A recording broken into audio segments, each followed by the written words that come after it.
What's going on, everybody? Hope everybody's having a great Saturday.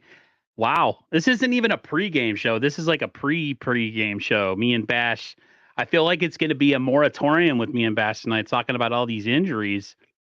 Had some stuff mentally planned for the show, but the big story going into this game, Bash, is we'll get right into it. The injury to Debo Samuel, a hairline fracture of the shoulder. Looks like he could miss some time. Somebody gave a timetable on Twitter that it could be quite a bit of time. Niners are going to look at him, I guess, after the 2 weeks, kind of give him a once over and see how much longer he's going to be out. What's your take on this situation, man? It's a crappy way to start a live stream, but it's the most pertinent news right now. I literally just saw the news about 15 minutes ago before I connected my camera and was ready to hop on here. So I don't really know what to think. It just, other than it sucks. I mean, we're not gonna probably gonna not have him until week 10 is what I'm hearing. I don't know. I don't know as much as far as the details. I literally just ran across it not too long ago. So, but either way, it sucks. I mean, all I gotta say is next man up. Get Yeah. Ronnie Bell prepped and Yep. ready. Not this BS like in the Cleveland Browns game where Debo does go out and then we don't even use Ronnie Bell. I don't know what that was all about. Maybe we'll finally see some Danny Gray in the mix. Do something with these young guys. It's funny. I thought I was the only one that thought that Kyle was not only slow to react in the Cleveland game, but he didn't react. Yeah. Like you guys go out. If you listen to his post-game press conference too, he's like, well, things were thrown off when blah, blah, and blah, blah went out of the game. I'm like, and don't you have like a fallback plan just in case things like that happen? Like, much as I love Kyle, I was a little bit dumbfounded that he didn't have really much of a. I know you don't really have fallback plans for 2 or 3 guys getting injured, but maybe one. And it just seemed like he didn't have any reaction to any of it. I don't know. It was a tough game to watch, but that was last week. Yeah, as bad as the execution was with the players, I mean, Kyle definitely had his worst coaching game of the year. And for the season, I've been praising Kyle, be like, wow, this looks like, at points of times, this looks like a totally new Kyle. But the stubborn Kyle definitely kicked in Cleveland. Definitely. I want to say hi to the chat. We got Rob D in the house. He says, bang, bang, Niner gang, what's going on? We got the very popular, all of a sudden I see her in everybody's chats, Red Jet Shell. She says, let's effing go, Niners. If you what's ever good were on the BASHAR? Twitter spaces back in the days when spaces were originally popping, she was always on there. I've never been on spaces. I don't take well with a bunch of people talking over each other. You know what I mean? Like, no. You should be able to handle. You're Sicilian. Yeah, because I'm usually in arm's length of those people. I could slap them. I can't slap people online. So, Laura Cat in the house. She says, "What's up, Aaron? Your thumbnail's been fired. Just wanted to mention, have a fantastic show tonight. Thank you." It's up, Laura. Aaron and I were talking about making thumbnails before the show, actually. The thumbnail I got was actually already there. I just erased the watermark and added a button to it. And it was actually really easy for me. Raphael 562 always in the chat as usual. Big supporter of pretty much everybody's channel, I would say. So thank you, Raphael, for coming through. What we got here? What up, Raphael? He's really cool. I like that guy. We have the Shaw Show in the house. He says, hello. The Shaw Show redemption. Aztec says, I missed the NWO show. I missed it too, but it wasn't my choice for it to end. It wasn't my choice for the show to be gone. I was kind of like, pretty much I got told like, hey, I know you created the show's idea, but we're going to move on about you. If you want to join us, you're going to have to stream another day. And I'm like, I think I have an option. I think I have a plan. You always have to have a plan B, right? And I joined up with another couple of 3 new guys, and they actually were having a lot of fun. But if Hulk Hogan could come back and work for Vince McMahon again, I mean, anything can happen, right? Yeah, I mean, I still stream with Bash, so it's not like I don't really have any bad blood with anybody. It was like I said, it wasn't my idea for it to end. It was out of my hands. Let's see here. Who else we got in the show? We got David McNiner, one of my co-hosts for Mondays from Niners Coast to Coast. He says, let's effing go Niners. David, big fan of you. Always been a supporter of the channel since day one. So I just want to say thanks for coming through. Yeah. Injuries are kind of the talk of the town right now. I actually have the, let's see here. Let's go to the brand page and we'll bring I have up it right in front of me too, man. Injury sucks. So here we go. We have, according to my guy Sterling Bennett, shout out to Sterling Bennett, Deebo Samuel out, hairline fracture. Doubtful. This one scares me. This one scares me. Trent Williams, doubtful with ankle. Questionable. Two very important players, and I hope they play. Christian McCaffrey and Dre Greenlaw. And then good to go, Aaron Banks and Isaiah Oliver. Man, again, I says it's going to be kind of a depressing stream to start because that sucks, dude. And we're like not even in mid-season yet, and we're already having guys drop like flies. I knew it was going to happen eventually. I just didn't think it would be this precipitous and so fast. Anything from that list that really kind of scares you?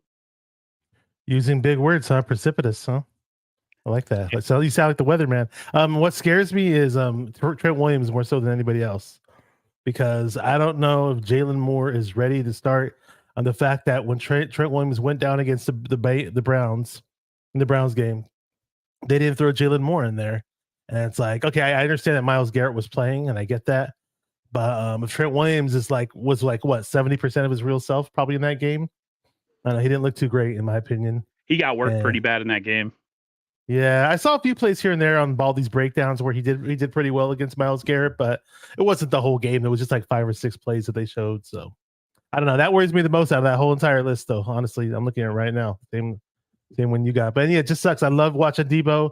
He's really, really exciting. He sets the pace for the Niner team to just gets everybody excited, man. When you throw a short little pass to Deebo, actually Deebo's been catching a lot of good passes downfield too, and that run after they catch ability just gets the team excited. And I don't know, we're already in the red zone, even though we started at like the freaking 15-yard line or something. So I'm gonna miss that, and hopefully other people step up. I'm not too big on Ray McCloud.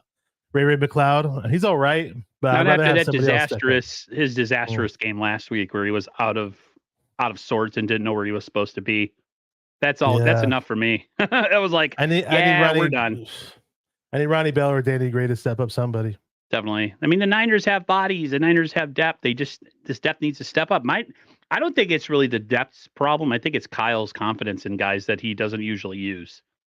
Kyle almost seems like he needs a whole offseason to get used to somebody. He doesn't ever in mid-season suddenly become a fan of said player. So like if one player's in the doghouse, they're in the doghouse the whole year. It's not like they just suddenly come out of it. So yeah.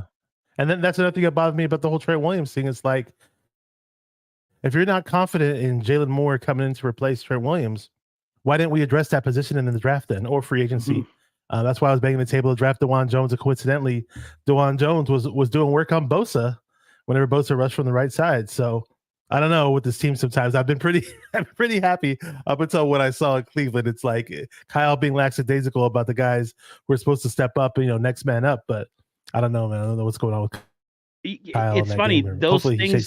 Those things are always things that we think about, and they don't really show their head until a loss. And this loss to Cleveland, kind of all the question marks we had going into the season about certain things, certain players, mainly the offensive line, got exposed in that game, especially the interior. That was a mess. I mean, they have a chance to get right against Minnesota. This Monday. That's going to be a fun game. Sentinel Football Channel, the Sentinel, he says we need to use our full thesaurus to articulate this mess. Absolutely. Aztec says we need to see Purdy without stars. Why? I'll tell you this though. Purdy was like, I noticed that there were Purdy haters just sitting on the edge of their seats, almost waiting for him to have a bad game or something, because the stuff they were saying was just ridiculous. Oh, see, Purdy sucks now that he doesn't have CMC to fall back on, or Purdy sucks when he doesn't have Deebo, or Purdy sucks when he goes up against a real defense. Like all these dudes were just hating on Purdy big time. It's like it's funny that you say that. I got to bring up. I'm going to go to Twitter right now. I'm going to go to my viral tweet that went viral. We were just talking about your viral tweet that went viral. How that makes sense. Tweet that went viral. It was a viral tweet that went viral. I'm trying to talk and host at the same time. Let's see if we can do this here. Let's see if I can get it. It's not going to happen. But anyways, so I responded to a Nick Wright Twitter picture. Somebody posted it on Twitter. So I copied it and then reposted it. It says, shocker, when Purdy had to play without the Avenger squad of skilled position players, he looked like a lot like when Nick Mullins was the quarterback. He's a big question mark and the Niners' weak link. That's what Nick Wright said. Of course, I came back at him with Nick Wright is a guy in high school who was a nerd that was given atomic wedgies on a daily basis, and his books were dumped, and now has a platform to make him feel tough and important. I never thought that I would get 171,000 views on a tweet and over 1,000. Oh, dude, I hate guys like you said. They're sitting there waiting for bad stuff to happen, and as soon as it's like, well, not this week, nope, not this week, and then as soon as it happens, we have guys like Nick Wright, Ratman, coming at him. It's just, I mean, but here's the deal, though. How many games did it take them to see Brock Purdy actually play a full game and lose? I mean, you're not going to count the Eagles game. You could almost say like basically every game he started and finished. Was it 15 games or 16 games that he started and finished to one? Yeah. Like so it's like, okay, big deal. He had one bad game. Well, look at all the other games he played, so it's just stupid. It's dumb. Sentinel says I got all the views because I told the truth about the little rodent. Yeah, you should have told all those people that hopped on your tweet to subscribe to the channel. You would have had an extra 1,000 subscribers. Yeah, I could have had one of those cool YouTube channels that gets like 4,000 views from a live stream. That's never gonna happen. I've accepted my fate. Or you can imitate broke down. You can interview broke down wrestlers who nobody knows anymore. Yeah, that's what I should do. Maybe I should get some broke down wrestlers on here, and we can. No, I'm just kidding. I guess my question to you, Bash, with all that being said, how does Brock Purdy get back on track this week? What do you think the game plan should have a lot of? I think the run game should be very heavy in this game, but I still think Brock. I feel like we think that he needs his confidence rebuilt. I don't think he thinks he does. But I always feel like the best way to get a guy who's had a shaky game is to get him easy completions early. And we know, screen passes, short throws. What's kind of your overall take on what would it take to get Brock Purdy back on track this week, and really the 49ers offense? Yeah, I mean, I just say let's just do what we've been doing. I mean, everything's been working like a charm. I mean, I get it. The only thing that worries me, we might not have CMC, but I still like some of our other running backs. But the problem is they weren't getting. I mean, CMC goes down, right? Hate to keep bringing up the Browns game, but CMC goes down. Jordan Mason gets we're really close to the end zone, right? And Jordan Mason gets the ball, punches it right in right away. Has a really nice run.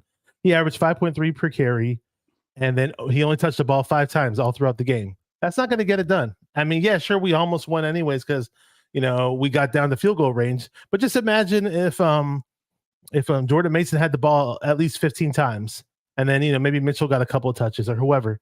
Like, I just think they made it totally hard on Brock Purdy too. Like, you're forcing him to pass all this time. You're not, at least when you're running the ball, even if you're only getting 3 yards or 4 yards, 4 yards tops per se, at least the threat of the run opens up the play action. The play action is 0 if you're never running the ball. Right. So hopefully we get back to that, and even if it is Jordan Mason and it's no CMC and it's Elijah Mitchell and we're only getting 2 or 3 yards a pop, at least you have the threat of the running game. They have to respect it. And, you could do play action. It's going to suck without Debo. You're not going to be able to get those yak yard plays or those rack yard plays, whatever you want to call it, run after the catch or yards after the catch. Still have Ayuk, though. Why aren't we using Kittle? I mean, we have like a plethora of weapons. I mean, even with Debo out, we still have Kittle and Ayuk.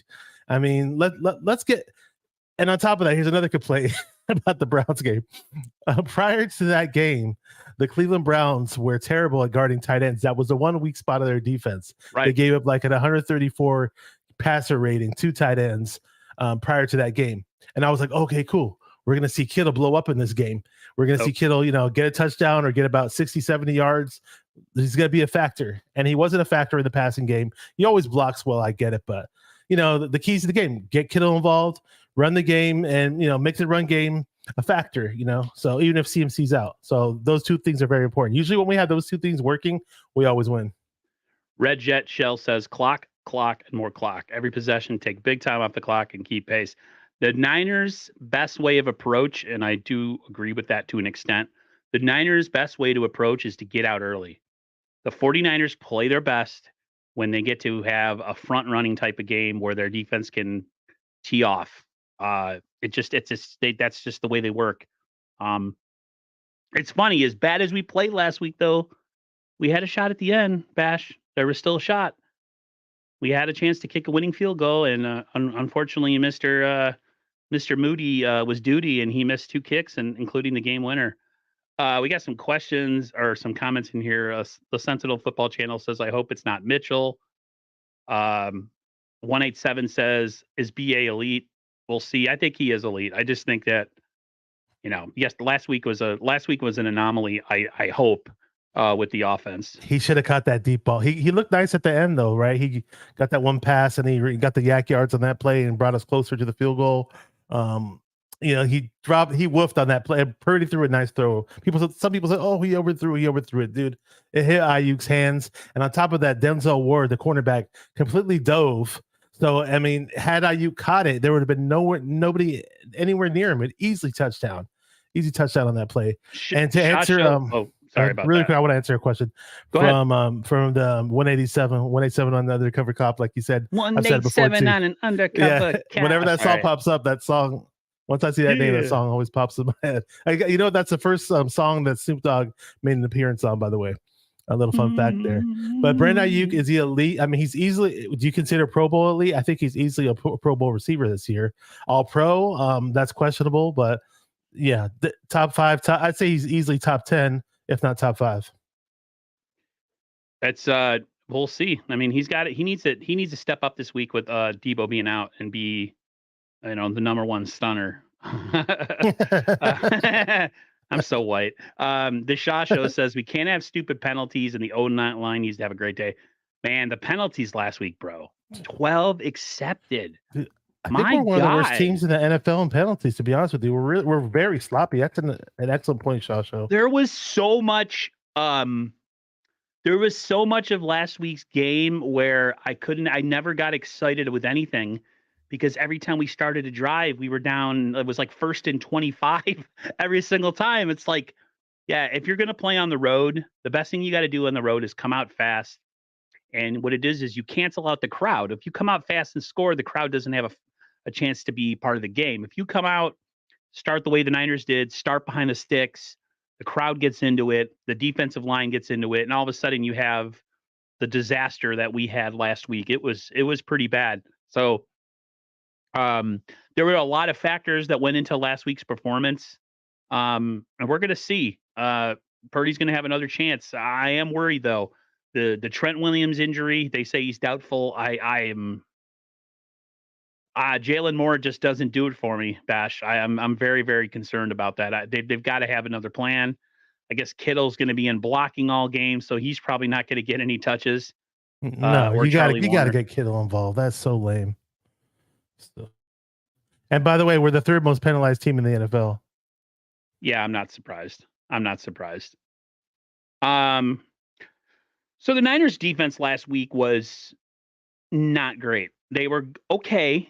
They played well. They only gave up 19 points in the game. It's not like they got gassed. But the run defense was atrocious. They gave up over 160 yards last week. Good news is it looks like Drake Greenlaw is going to be back this week. Hopefully, he's questionable. Usually questionable means like a guy's going to play. As far as CMC, I did see a clip for the text above the clip says he's excited and looks like and feels like he's good to go. So it looks like CMC is going to play Monday night, which is a huge get for us. But going back to the defense, defense to me has been a little bit underwhelming this year, even though we've given up not too many points. I just feel like there's just a lot of factors. Bosa coming in late to camp was a huge problem for this team. And if you remember, I was on with Raj every week in the offseason. Every stream that me and Raj did, one of the topics we brought up all the time was we need to have a guy opposite Nick Bosa who's a professional pass rusher.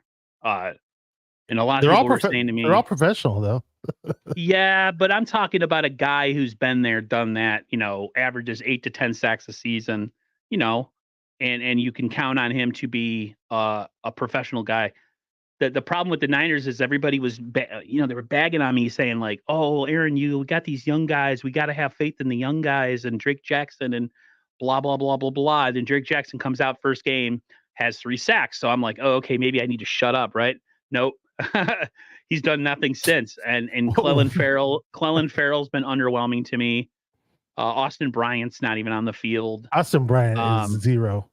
Yeah, he's 0. Watch him, Drake Jackson, get no sacks for the rest of the year. I have a feeling Drake Jackson is going to get shut out through the rest of the year in sacks. So, we had that game last week, and Randy Gregory didn't look too bad, but I mean, we can't expect that every single week that he's going to get a sack and some pressures. I guess my question to you is like, what does the defense need to do to kind of get themselves back into this game, or back into, back to where they should be as far as effectiveness, rushing the passer, playing good pass defense, stopping the run. You know what? It's interesting though, because you mentioned the defense. I'll tell you the things I love about this defense so far, and and we can mention a little bit about the Cleveland game. So that PJ guy, the PJ Walker quarterback, he was pretty mobile. He was doing really nice in the little short passes, but in general, I mean, he wasn't really that great. We stopped him. I mean, 0 touchdowns, 2 interceptions. At least one time in the end zone, we dropped an interception. We may have dropped another one too, but I'm not really remembering that part too well. But basically, we have 10 interceptions for the season. So we've only given up 5 touchdowns for the season in terms of passing touchdowns, but we have 10 interceptions.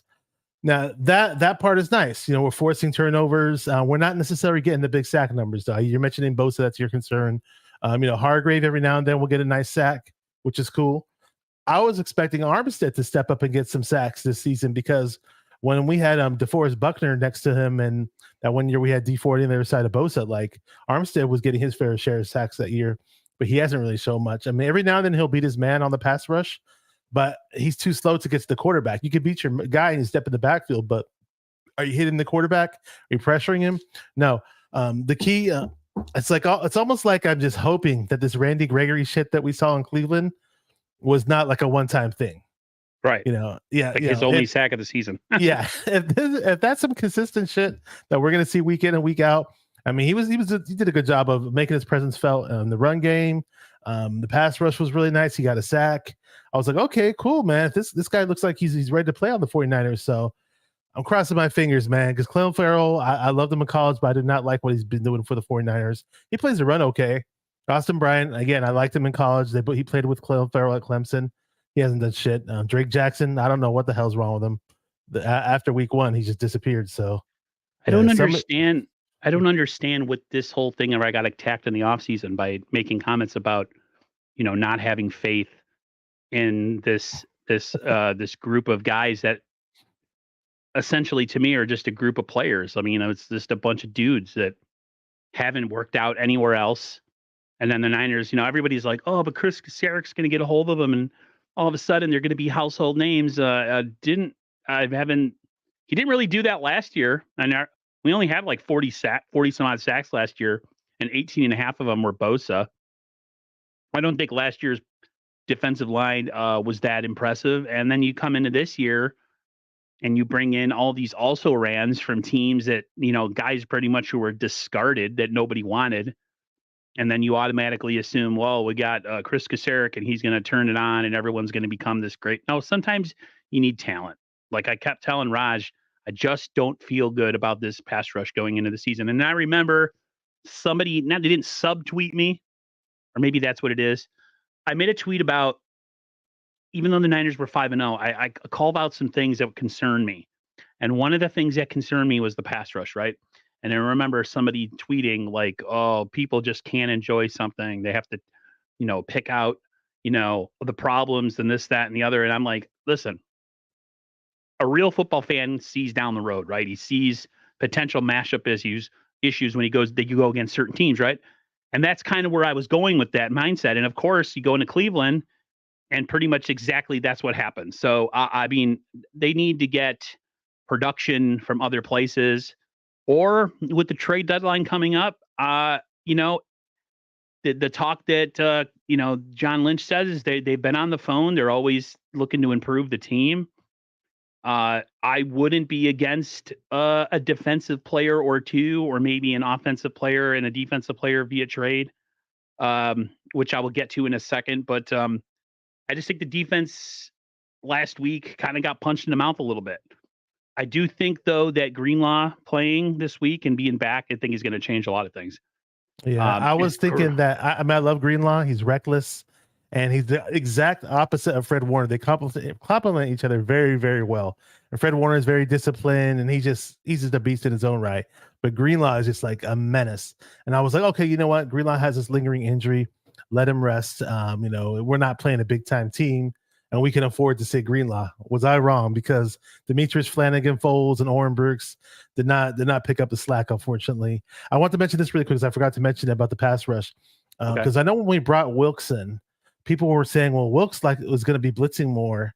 We're going to be blitzing more, a whole lot more with them, more so than D'Amico Ryans did or Robert Saleh did. And it's not the case. I mean, we only blitz 25% of the time, which is like 25% in the league. So hopefully we step that up. But as far as general pass rush, we are 6th in the league. It's actually better than what people assume it is, in my opinion. But we need to get home to the quarterback at the end of the day. That's how I look at it. We just need to hit the quarterback. I mean, we got home to the quarterback in that game, but it was a fumble, and we recovered it, and Bosa took it in for the touchdown, and then they didn't count it. But that definitely was that definitely did happen. That was real. they Tom Brady'd us. They did a little tuck rule on us. Yeah, that game was to me, that was just the type of game where like nothing was going right. It was just like a destined loss. Shasho says, oh no, that's not the one I was looking for. He says, talk to the Vikings GM after the game and go get Danielle Hunter. Fuck them picks.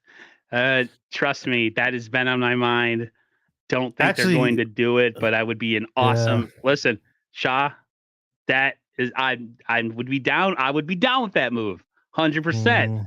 What you say after them picks now, but next year we might need to get an offensive tackle early in the first. I know our first round pick is hopefully is at the end of the first round, right? But if we go and we take some of our mid round picks and move up, say to the 20th pick, I'm sure you can get a good offensive tackle at like pick 21 in the draft. I do love the picks, and I do think that they mean something. I don't want to take the Rams approach, but I understand that like saying that, if you're trying to make a push for the Super Bowl, everything should be on the table. What were you going to say? Yeah, it's funny because I always say Daniel Hunter myself, and people always correct me. It's Danielle Hunter. It's Danielle. And I was like, why does he spell it Danielle? Like, he's actually leading the league in sacks, and we're going to face him on Monday night. So that was, remember you were saying which position worried me or something like that? That's why I was worried about Trent Williams not possibly playing because, I'd love to have Trent Williams out there, obviously, since we're facing Danielle Hunter. But it would let's talk about that. It'd be really nice to get him. Yeah. Be really nice to get him. Obviously, the salaries, we have a lot of cap room, but then again, we still have to pay certain guys, and it would be nice to have those picks too. And that people say that, the Super Bowl window is only 2 years. It's like, dude, if we nail at least 2, maybe 3 picks in this upcoming draft, that Super Bowl window could be like 5 years, in my opinion. Right. So you got to especially that you have a good quarterback now. So. Chris says Wilkes has done a great job, in my opinion. No, I don't think he's done bad. I just think that last week, I just think that the pass rush has been a little bit, and I'm going to get to this in a second because I want to talk about Nick Bosa. I just think the pass rush has just been a little bit underwhelming. Yeah, I've seen some better units on the field this year, and they don't belong to the 49ers. It's just far as pass rushes getting home and creating a lot of havoc. I still think the Eagles have one of the best with Hassan Reddick, and I know the Eagles are our enemy, and we hate the Eagles. But I can truthfully say that I think their defensive line is better than ours. I think Dallas, if you look at Dallas's defensive line and maybe even Cleveland's, I don't think we're there. Now, if you go based on overall talent on the defense, I think the Niners have the best overall talent across the board, right? Okay. But their defensive line to me falls a little bit short. Why can't we get a big fat Bama Jamma D tackle to stuff the run? Yeah, someone that pushes the pocket. One guy like that. Can we reincarnate Tony Saragusa? or Ted Yeah, Washington I'd love. Oh my gosh, I wish we could have one or of those Michael guys. Carter from the late 80s. Please. See, I actually, I remember those things because I actually lived through them, unlike some people. You're not gonna try to interview them, even though you never watched them. I never watched you. I was born 15 years 15 years after you played, but I'm gonna interview you. Yeah. He says that he commands the second best defense in the NFL in interceptions. Okay, that's true. And he said Randy Gregory has been a big addition. I mean, he plays one game. He has a sack. The air response. I'm not going to go and say he's been a great addition yet. He had a good game last week, but like Drake Jackson, I want to see it over time. I mean, Drake Jackson freaking blew his stack in week 1, and I was thinking to myself, it says, what if this? I guarantee you, this cat doesn't get any more sacks this year. And I said it being facetious. I was thinking, no, he's going to get more sacks. Up until now, I mean, he lost his reps last week. I don't know if you paid attention, but Gregory had a decent amount of reps in the second half in that game. I didn't see number 95. I saw number 5 the whole second half. Honestly, during the game, I was really frustrated too, though, because you mentioned the run defense, how we weren't stopping the run. Therefore, we weren't seeing a lot of third and longs. And I was like, when are we going to see Randy Gregory step in this damn game? Because we weren't forcing him in third and long. So they just need to run the ball on 3rd and 2 or whatever. But it is what it is. Hopefully, Randy Gregory can be our saving grace, and we don't have to spend crazy money and spend crazy picks to get premier pass rusher. And then those who bought the Trey Lance jerseys can say, "Hey, my number 5 jersey is not going to go to waste." So let's say what's up to some people that just got here, though. I see. Yeah. We got CarCast in the building. I haven't seen CarCast in a really long time. We got CarCast. I'm not levitating. My boy John V from the Locker Room Rant. Only one person who's more passionate than me on game day, or at least how I used to be. John takes the cake. That man has fire. Will yell at his best friends as if they were his worst enemies in regards to his football talk. John V, were you? I keep asking you this on the chat and my last show that I did, but you didn't give me a clear cut answer. Were you at the games? I know you said you might be going to the Cleveland game, but were you there? Just he'll answer. Let us know. Let us know. Oh, we gotta sing something. Oh no, we're lacking in that regard. Oh no. I gotta step up my game. Hey, you got to step you better step. What do you say? Get the stepping. Get the stepping. Oh man. Let's see here. Okay, so here's one question that I wanted to ask you. That I've had a problem with. I didn't have a problem with it at first until I thought about it.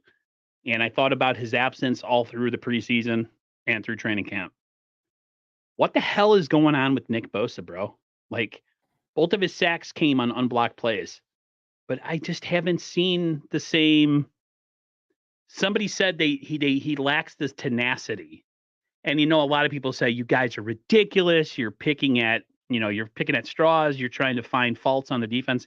I just haven't saw the same Nick Bosa that we saw, say, down the early part of last season. What do you think the problem is? Do you think him being out of camp and not being in there with the guys and going to war with guys like Trent Williams and McKivitz in camp really affected him? I mean, I'm not gonna. I still see him as the same Nick Bosa. Just something's missing, though. There's a little something missing. Maybe the cherry on the sundae, as they say.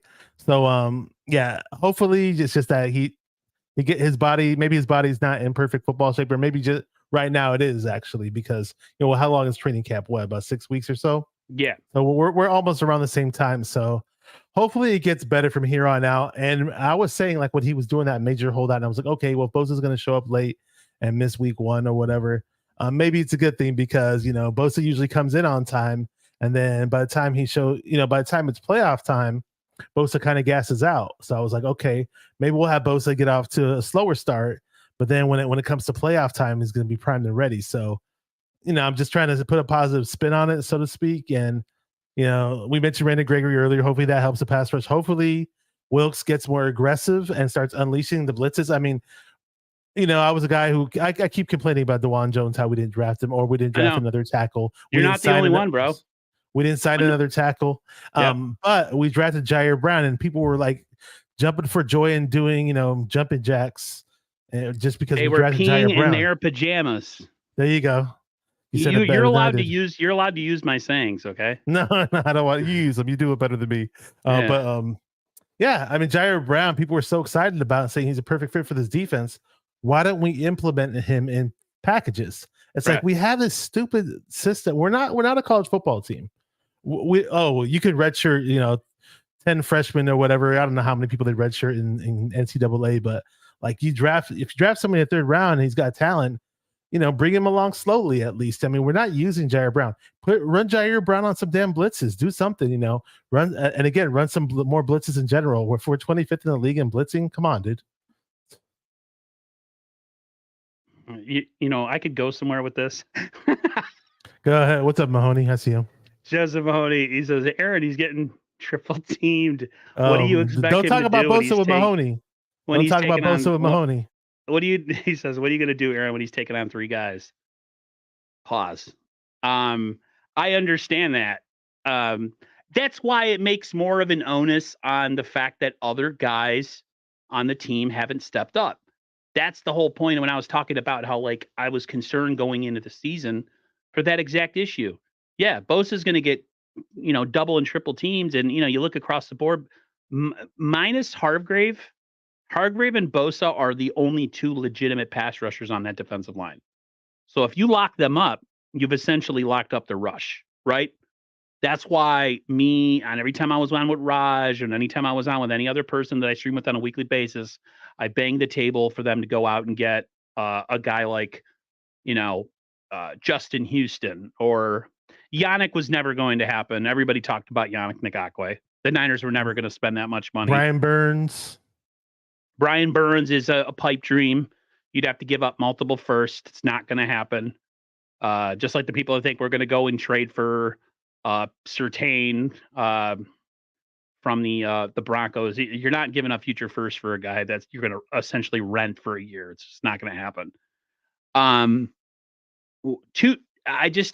That was my biggest issue. And you're right. He does.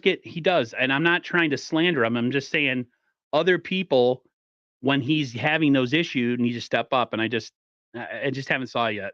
And I know I'm picking at the team and they're 5-1 and I should be, super enthusiastic. And I am. I just, last week's game with the Browns kind of exposed some things.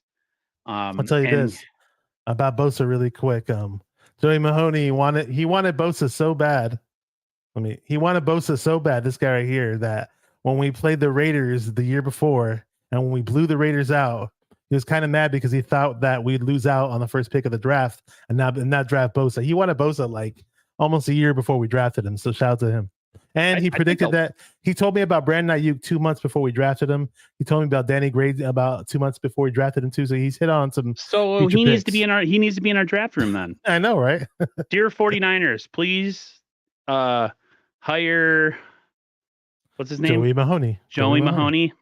Thank you and have a nice day.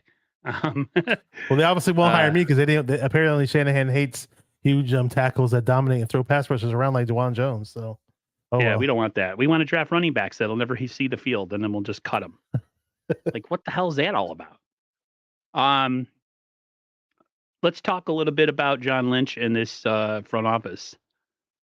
I'll ask you what you would like to see if they make a move at the trade deadline, and do you think that John Lynch and company are going to make a move at said trade deadline? Well, shout out to 49ers News. I'm 24/7 on Twitter. He's a good buddy of mine. Him and I go way back, and he's got some ties to NFL agents. So he was the first guy to tweet this out, actually, that the 49ers were in pursuit of Jalen Johnson, who I'm not really all that familiar with. I do hear he's pretty good. I've never sat there and analyzed his game, so to speak. But Jalen Johnson from the Chicago Bears, the 49ers reached out to the Bears about him last week, I believe. And so apparently they have been on the phone. They've been on the horn, as they say, to make moves, to try to get certain players. Will it happen? We'll be able to get somebody at the right price. That's different. I mean, I'm almost thinking if Kyle's not confident with the damn running backs he has backing up CMC, I almost think that he might make a a low key move for another running back. I mean, Chris Osorno, shout out to Chris, mentions Cordell Patterson, who's a wide receiver / running back type of guy, Chris, kind of like a you were Debo. reading my mind because I was talking about Really? that before the stream with Oh, my really? brother. Okay. What were you saying? I talked with that the other day with forgot who I was streaming with, but we were bringing up realistic moves, and somebody was like, "Oh, I don't think Cordell Patterson would cost too much, right?" And then you could go around and essentially get a defensive trade too. You just wouldn't go for like top dollar guys. You're not. Listen, I would love Brian Burns. Okay, who wouldn't? Or Daniil Hunter, whatever his name is. But I just don't see the Niners doing that. Now, you go get a guy like Cordell Patterson and maybe bring in another defensive back or maybe an edge rusher that's slightly less popular. I could definitely see that. So, but those are I'm going there with you. But continue what you were saying. Oh yeah, it's a little different from what I was saying, but that's why I answered Joey's question or piggyback off what Joey's saying right here. So I want to see D Winters get some playing time. That's another player that Joey told me about way before we drafted him was D Winters when I was doing my draft show. He was pounding the table for me to draft D Winters when I did one of my mock drafts, and I didn't do it that draft, and I did it the next time around. But we ended up drafting him. He's a promising player. He's behind on the depth chart on guys like Demetrius Flanagan, Foles, Oren Burks. Those guys are ahead of him. I like D Winters in the preseason. I also like that other running linebacker that we had him. His name escapes my mind. If you remember him, you can go ahead and say his name. Who's that? The other linebacker we had, taller guy. We had D Winters, and then we had another linebacker that we drafted. Jalen Graham. Jalen Graham. They both look good in the preseason. I like them. Yeah, they're definitely buried on the depth chart. Real quick, I just want to give a shout out to my guy Bashar here in the chat or in the stream with me. My guest in the chat. Yeah, well, he's in the chat. He likes to talk to the chat. I'm everywhere. You can find his YouTube channel. It's actually, if you click in the description of this video, the @tag is in my description. If you click on that, it will take you to 49er Minded YouTube channel. Try to subscribe to his channel. He's trying to build that channel and get it up to where he can get monetized. So he would greatly appreciate it. Bashar is one of my best, I'd say was one of my better friends that I met over this YouTube journey. So I definitely will love for you guys, if you're in this stream and you've never been to 49er Minded YouTube channel, please go there now and subscribe. Turn on the notification bell so that you can catch all his streams. He's streamed a couple times. You had 2 streams last night. Yeah, so streams. Friday I do the double stream. It's a double header for me on Friday. 3:00 p.m. Pacific time. It's with Ted. That's called Ball and Bash and Ted. And then on at 7:00 we do the show with Raj. We don't have any specific name for it, but it's a lot of fun with Raj. And Raj and I always crack jokes, and then we do our predictions on the Friday night show. So it's a lot of fun. And then on Tuesdays, I do a rotational show. We do it on 3 different channels depending on the week. It's called Bring the Heat. And I also do my post game shows too after the games. So a lot of fun. Thank you. Yeah, you're welcome. Yeah, I would love to do post games, but I'm so mentally drained. And I'm not gonna lie, now I don't want to cause drama, but I used to listen to the Red and Gold rap on KNBR, right? I was back when I was a big Larry Krueger fan. And then I stopped watching it because I started doing my own YouTube, and Larry was on YouTube, so I was like, oh, I could just get the this quote unquote information from the horse's mouth. I caught the Red and Gold rap the other day, Bash, and it actually wasn't too bad. They had Tracy Sandler on there, and it was like the combination of people that they had on there is good. So, like, in a way, sometimes, and I don't know if you guys are the type of people too, if you have a YouTube channel and you don't feel like going on sometimes you want to listen to like a legit post-game podcast, something, and just relax, after a game, especially after a win, but also after a loss, because sometimes those are the best post games because you get to see people get a little bit unhinged when they're upset about something, especially if you guys were listening to the Red and Gold rap during when the Niners are really bad. Like I said, back when Larry Krueger was on there, he used to really rip into the organization sometimes, and I really enjoyed that because if you get a lot of people from KNBR, they tend to kiss ass to the 49ers, and I hate that. I like when hosts sometimes have balls and they'll like say what they really feel and they don't care because they don't have access to the team. So Yeah, that's what I like. I'll leave it to Bash. I'll just jump in his chat, but I just don't like doing post games. I'm too emotionally spent after Oh, games. I You know what I love mean? post game shows, whether it's a win or a loss. And if it's a loss, you guys have heard me or John V's joined me on a lot of post game shows. Shout out to John V if he's still in the chat. But John V. yeah, he will definitely yell and cuss and get mad. Yes, And his those timeline. I don't want us to lose or anything like that. But those shows are fun. Anytime I'm on Twitter during games, and I try to stay off of Twitter during games because every time I'm on Twitter during games seems like we lose. John V's tweets, I can hear him.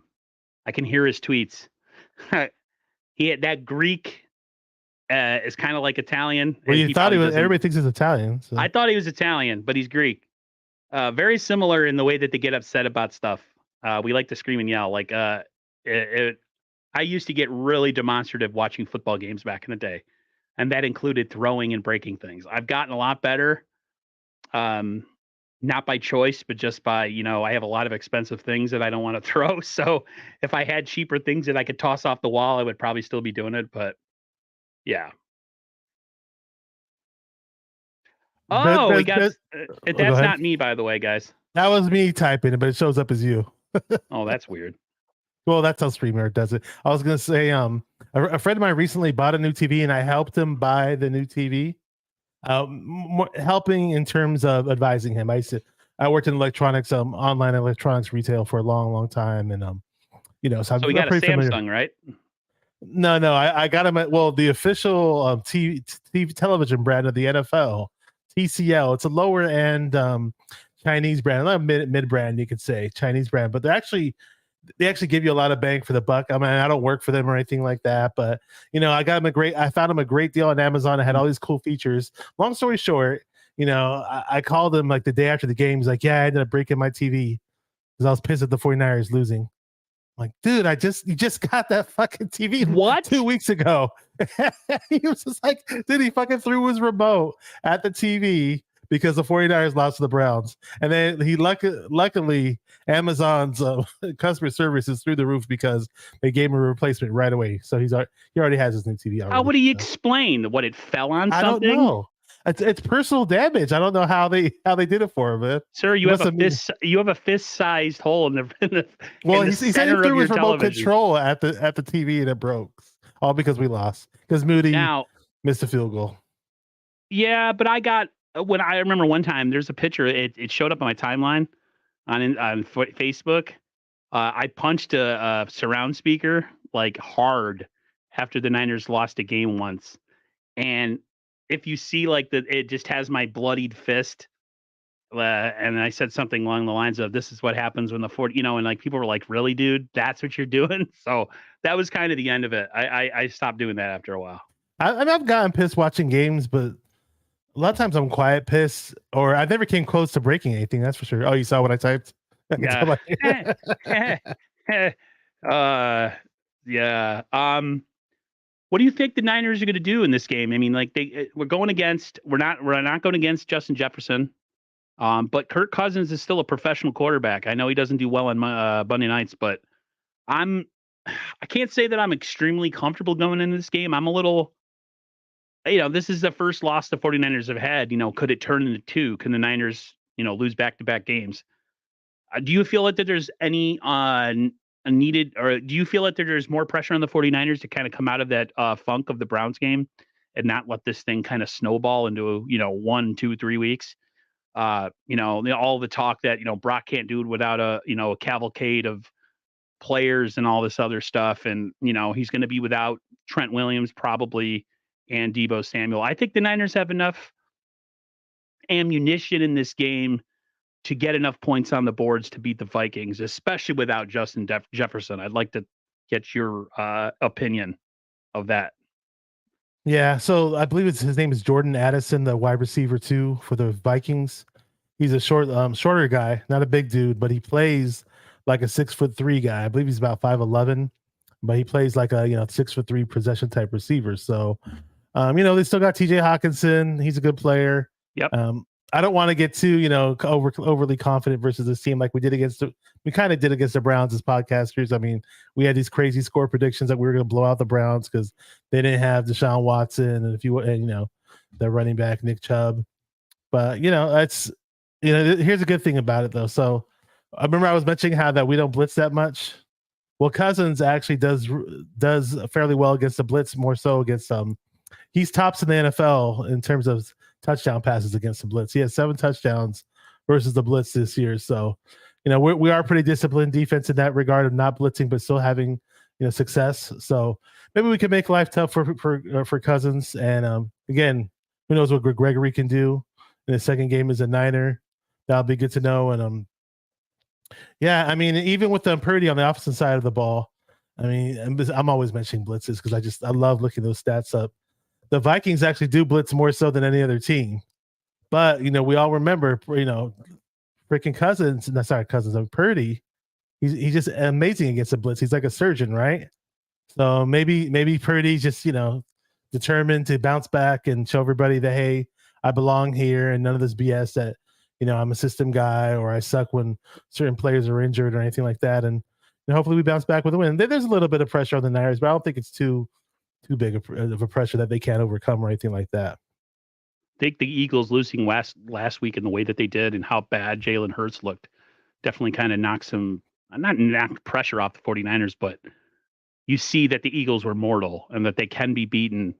And it's going to be an interesting game. My brother, if you guys already know, because I talk about it all the time, my brother's is a Miami Dolphins fan. He's nervous about tomorrow's game, but I told him, I was like, Eagles are down, 2 more DBs in that game. So I think the Dolphins can score on this defense. It's just a matter of can they stop Philly's offense, because the Dolphins defense is a little bit suspect. My brother watches the 49ers playing some games and he's watching Greenlaw and Warner. He's like, man, your linebackers tackle so well. He's like, everybody flies to the ball. It's a team effort in tackling. He goes, Miami, it's just like one guy, then another guy bouncing off, missing tackles.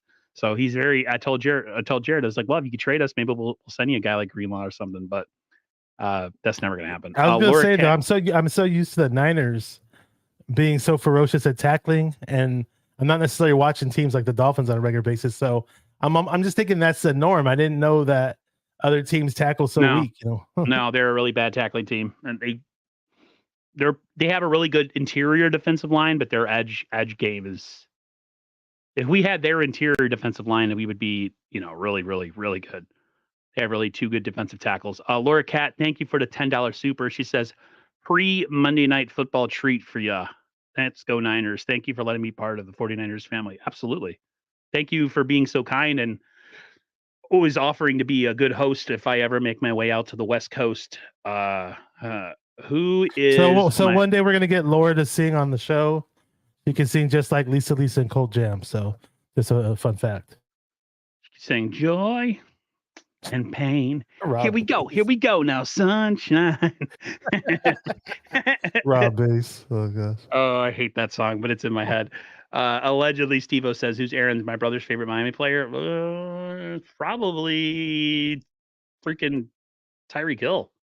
I don't know. I haven't asked him. Tyreek Hill. I hate the Dolphins, dude. Why? Because I just grew up. I sounded like why? I sounded like what's his name? Bobcat Goldthwait? No, the guy who wants more cowbell. I forget his name. He wants cowbell. The actor. I need more cowbell.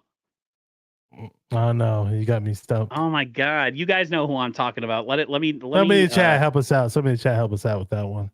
Wow. He's an actor. He has a weird way of speaking. I don't know. Who was the guy that asked for more cowbell on Saturday Night Live? The actor. Got a really famous way of speaking. Come on, guys. Help me out. Oh, you guys suck. I'll tell you. Rob Bass. I love that song. You know what it's weird about me is like I have songs in my head that I don't like, but yet I have a brain. Say I have really bad ADD. So when I need to remember things, I can't, but it's like stupid things like that. That's the stuff that I think about. So yeah, it's Will Ferrell. Mm-hmm. No, it was a different actor though. The guy that was saying it. Christopher Walken. Thank you. Oh, Christopher Walken. Okay. Wow. I can't stand that guy, Christopher Walken. My dad. I can't stand Dolphins fans. So you said why I hate the Dolphins because why? I always grew up with like one or two idiots that were Dolphins fans, and I barely knew any. But every Dolphins fan I knew was just so annoying, and I was like, "Cool, I'm glad this team never wins the Super Bowl, and I'm glad they never won a Super Bowl and came close to winning the Super Bowl in the era that I've been watching football. Hopefully, it stays that way." And I hate the fact that they make all these moves to get all these big name players and stuff like that. And yeah, so whatever. I want them to fail each and every time we play them. No, it was way before Twitter. I heard that they were pretty. I did hear that they were pretty obnoxious on the. They're very bad on Twitter Spaces. They're really, really bad on there. But this dates back to like the 90s though. Was this before we kicked their ass last year? Yeah, because leading up to the game on the Twitter Spaces, Dolphins fans were just making a big stink, and from like week 1 onwards, they were doing that. John V's loving it. I don't know, I'm making him laugh somehow. The dude from the Big Bang Theory does. Yes, he does. I know exactly who you're talking about. Yeah, I forget the actor on the Big Bang Theory. He could do really good impressions of different actors. He does the one of, I forget the. I'm not going to go on and on about it because I'm going to sit here and be like, no, I forget the actor's name. Yeah, he's the younger brother of the actor that accidentally shot that lady on set. Oh, why am I forgetting the guy's name now? Alec Baldwin? One of the Baldwin brothers. Remember the one that had like the really squinty eyes, the young one? Yeah, I never cared for the other ones. Yeah, there's the guy from the Big Bang Theory can do a really good impression of him. And he looks just like him. It's amazing. I'm trying to figure out what I said where that's bringing all this laughter in the chat. But I appreciate it. Thank you. I don't know. Wow. I know. I do impressions too, goofy impressions, but sometimes they're not the ones that you do. The ones that I don't recognize, though, and I guess I do ones that you don't recognize. What do you think as far as a score prediction for? I know this stream has been kind of just like a freelance stream, and we haven't been too like professional with it, and I just kind of move around with topics. Huh? It's my fault. No, me and Ted have this issue too, where like our streams just lose direction. We're just talking about like seriously. Sometimes I'll have like a novel. Sometimes a lot of times I'll do shows with no notes, and sometimes I'll have just a novel typed up with all these notes. But then again, it comes to the point sometimes where I just don't even glance at my notes, or I may glance at like 2 or 3 of them, and that's it. And I'll just talk off the top of the dome. The problem sometimes when you have a lot of notes and you have somebody who doesn't know what your notes are is they tackle all your topics like within the first 10 minutes so that you have nothing left to talk about. I never had that problem, but it's just sometimes I just have the problem where I have too many notes and it's just a big blur on my screen. I'm like, okay, just screw it. I remember go ahead. I had one person on who was all about their shtick, right? They did all this talking, and statistics, analytics, and then they go, "Oh, by the way, I gotta go." But it was nice. Like I was like, "Wait a minute, I'm the host. Like I'm supposed to ask questions." He just took over the stream. He just kept talking and talking, and then when he was done talking, he's like, "I gotta leave." I'm just like, "Oh, okay, I guess the stream's over. Bye, everybody." It was like I don't get it, but that's funny. Yeah, we got Joseph Mahoney with a 27-20, and Gregory gets 2 sacks. Okay, so I do got my predictions. I'm going to be consistent. I made these same predictions with Raj last night. For those of you that missed it, no problem. We can do it right here. So the score prediction. Fuck it, we'll do it live. All right, that's my first F-bomb that I dropped on the show. I've been really good lately. If you notice, I haven't been cussing. Well, we've been winning, so you're not as angry. But if we start dropping some games, you're going to turn back into potty mouth. Oh yeah, I didn't get like that about the Browns though. But the Browns lost. Now, sure things bothered me, but it wasn't like I was just like yelling, screaming, or anything like that. And yeah, so 30-17 is my score prediction. I looked like a buffoon along with a lot of other people last week with our Browns predictions. We all predicted blowouts and stuff like that, but 30-17. Cousins puts up a lot of yards in losing efforts. And he pads his stats, so to speak. So, I'll give them 17 points. Let's just say that we're a very strong defense. We don't give up that many points, but I'll give them 17, which is higher than our average. As far as my other predictions going around, these are my bold predictions. We get our first pick 6 of the season from Talanoa Hufanga. I love saying that name. It's probably my favorite name to say among 49er players in the history of the 49ers. So, loves Talanoa Hufanga. Hopefully he does get his pick 6 and doesn't try to hand it out to Tyshawn Gibson.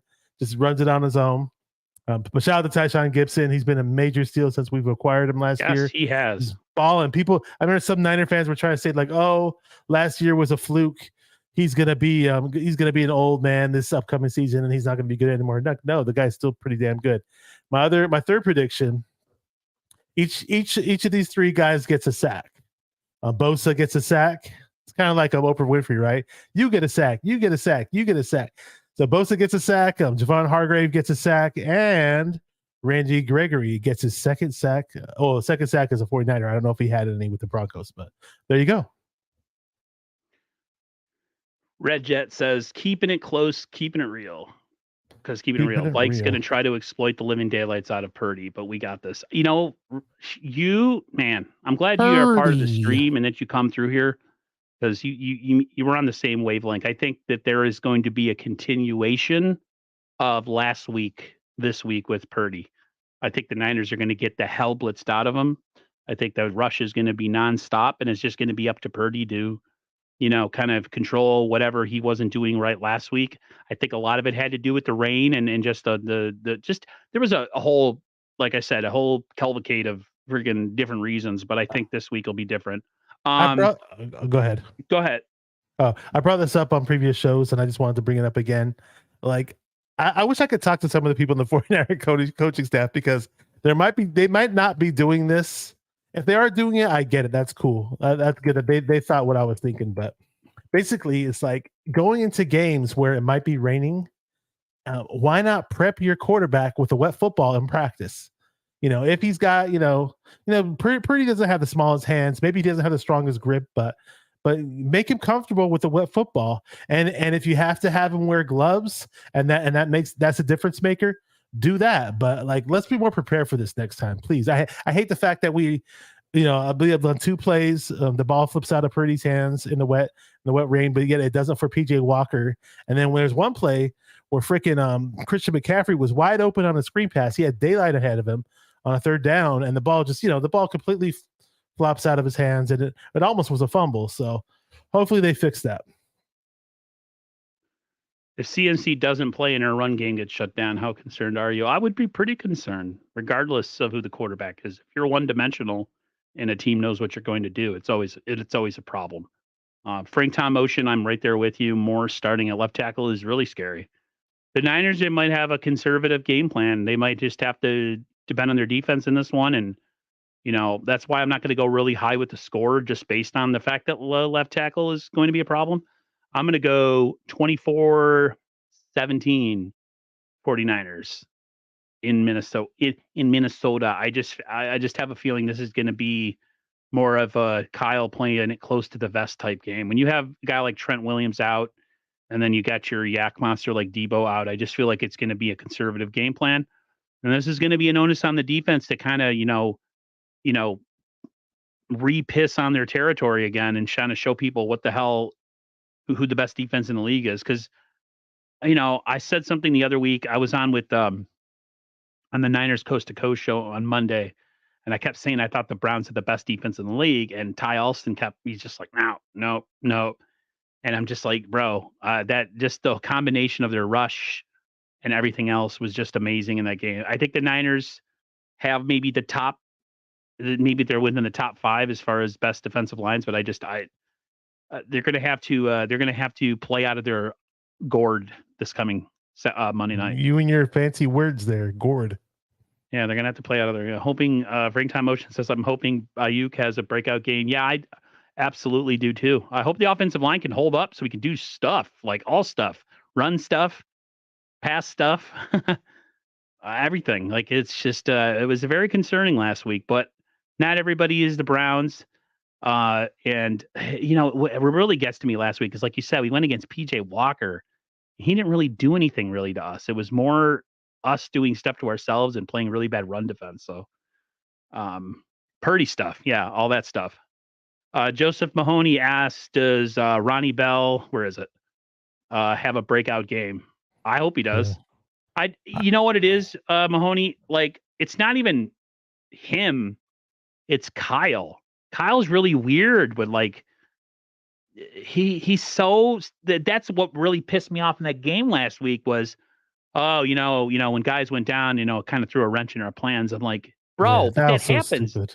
You don't have any you don't have any alternative ways to do things if you lose guys. Like, oh, I make the game plan, and if these guys get hurt, I guess we're effed. That's the kind of the feeling I got last week. There's always a plan B in football. You know how violent of a sport this is. You should know that you should have these guys prepped and ready for the worst case scenario. I can't. This is the one that was the one time in the season where Kyle's pissed me off. And I mentioned Ronnie Bell earlier too, how I was concerned that why weren't we targeting him? Why wasn't he on the field? Like, come on, let's do better. Joseph Mahoney says he hates playing rookies. It's so annoying. Yeah, it is. Especially when you see later when the guy actually does start to play and he plays really well, and you're like, oh wow, we could have had this 6 weeks ago. Yeah, I know exactly. John V made a good point. He said about last week. He said we did nothing in that game that to deserve to win. Yeah, that was a game when we won. I would have felt dirty. Him missing that kick at the end was just like icing on the cake of just a suck ass game. It was so bad. Mm-hmm. All the stupid penalties, injuries, the poor execution, the poor play calls, not using certain players that we have as reserves, and yeah.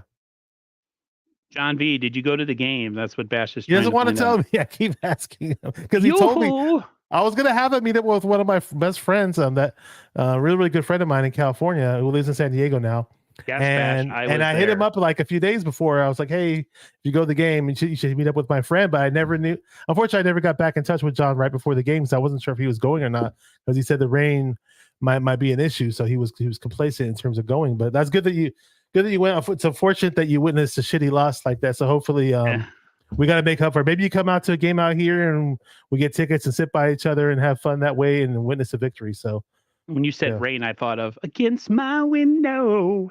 What song is that? Stand the rain. That's Missy Elliott. Oh, Missy. Yeah. Oh my God. Well, once you said I can't stand the rain, yeah. I hope Missy Elliott. There was a Missy Elliott song that I do mimic from time to time, and for some weird reason, it just went over my head. When I hear words, it triggers things. My mom's the same way. I'm the same way too. I'm just not on that wavelength today for some reason. I'm a little off kilter, as they say. Against My Window. Missy Elliott was the shit back in the day. Missy and I don't know why she stopped. I don't like these Timberland listen, and this is coming from a guy who put on a lot of weight over the last 10 years. Yo, Timbo got big.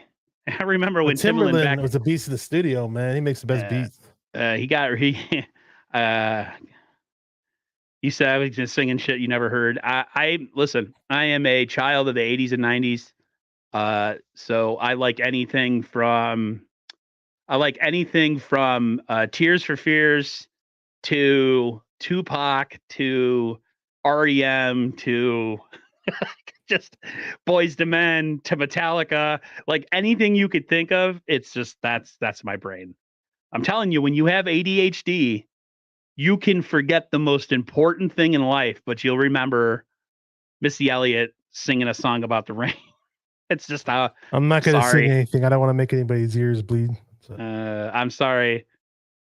Yeah, born in the 80s, but raised in the 90s. Yeah, it's me. I love the 80s. I'm an 80s guy, even though I was born in 79. The 90s is more my brother's decade. The only thing I'll say about the 90s, though, if you were a Yankees fan, a Bulls fan, a 49ers fan, you had a pretty good decade. For the first 20 years of my life, sports was kick ass. We had I go up through the Montana, Young, Jerry Rice, Ronnie Lott, really good era of 49ers ball. The Yankees had a really, back when I liked baseball, Oasis. Yeah. Those guys hate each other, Frank. Those two brothers. I never got into Oasis. Oh my God. Though, I mean, me and my brother don't get along sometimes, but those dudes have literal hate for each other. I couldn't get down with that. Yeah, so that whole 20 years was great. And then the last 20 years has sucked. Anything that could possibly go wrong. You mentioned Missy Elliott because there's so much terrible. I love hip hop and all that, but a lot of the rap out now is so weak. And it'd be nice if Missy Elliott went back to the studio and put out a new album or something. All the rap now is like banana. Oh, Snoop Dogg did that impression of mumble rappers. I was listening to Snoop talk about it. I was just like, it's totally true. That's a classic video where he does that video. So funny. Oh my God. Oasis is my band. Yeah, but you know what I'm talking about, Chris. Those two brothers hate each other's guts. I don't know what it is with them. I don't know if it's cheese. Like they would fight each other if they could, and I think they'd have too. Anything else you want to talk about before we get out of here, Mr. Bash? Anything about the Niners that you have I on your mind? think we pretty much covered it. I just hope that the Niners are awesome on Monday Night Football. Of course, just I love Monday night games. I love any night game. Period. I hate morning games. There's always especially if it's a morning game on the East Coast. I just sucks to me. I mean, no offense towards people that live out that way, but yeah, I definitely see the bounce back game. I see Purdy firing on all cylinders, even though we're not having Debo. We're gonna find out, freaking Shanahan's gonna put his mind to it this time around and get people ready for a game without Debo. It's gonna be fire. So let's do this. You guys talk about trades. Yeah, we did. I don't know, Bash. You want to recite what you said about the trades? I totally forgot. We mentioned that. I just don't think anything big is going to happen. And if anything, I threw something in there that people might not expect, because who knows if we trade for a running back, even because, it doesn't seem like Shanahan trusts his running backs outside of CMC. And, Elijah Mitchell just doesn't seem like the same guy anymore. And I don't know. So maybe, James Conner might be available. That's in a running back that's been thrown around low key. So, not gonna lie, he would be a scary addition to the Niners, even though he's kind of slow. Yeah, but I don't see the Cardinals as being gracious enough to give him up either, though. Oh, you guys, you want to kick our ass? You want to kick our ass twice this year? Here you go. Red Jet Shell says Niners by the whole state of Minnesota. And a side note, we all are Niner fam. Don't pick and choose who you rock with. Do right by others, kiddos. Peace and Niner hair grease. I love that. Minnesota. I thought I was the only one who knew. Minnesota. I thought I was the only one who knew about peace and in a bottle of hair grease.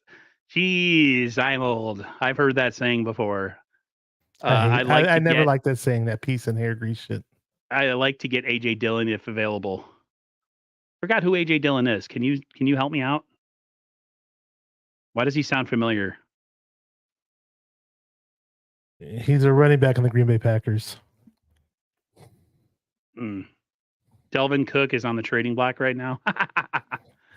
Oh God. Yeah, teams don't value running backs like they used to, man. This isn't much of a running back league anymore if you think about it. Yeah, Dalvin Cook. That's crazy. Look what you did, Aaron. See, she's talking about hair grease now. I use hair grease. Got to keep those Niners. I wasn't gonna say anything, but all right. I don't use hair grease, but I use Jello and mousse from time to time, because when I'm on my game and I'm wearing a suit and I'm looking good, and when I'm all like Mr. I lost some weight, I could look pretty snazzy. I dress up pretty well, is what I'm saying. And like right now, my hair is starting to grow back in and it looks good. So Aquanet, who remembers? My sisters both use Aquanet, Red Jet Shell.